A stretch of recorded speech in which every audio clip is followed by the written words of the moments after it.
ప్రజలు పండుగలు ప్రశాంతంగా నిర్వహించుకోవాలని సూచించారు future city CP Sudheer Babu. Maheshwaram జోన్లోని Maheshwaram, Kandukur, Yacharam police స్టేషన్లతో పాటు ఇబ్రహీంపట్నం ఏసీపీ కార్యాలయాన్ని ఆకస్మికంగా తనిఖీ చేశారు.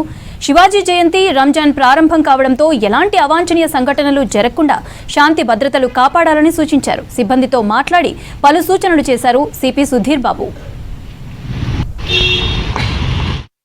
రంజాన్ మాసం స్టార్ట్ అయింది కాబట్టి ముస్లిం బ్రదర్హుడ్ అన్నటువంటి రిలీజియస్ ఫెస్టివిటీలో ఉంటారు. అలానే ఈరోజు ముఖ్యంగా శివాజీ మహారాజ్ జయంతి కూడా ఉంది.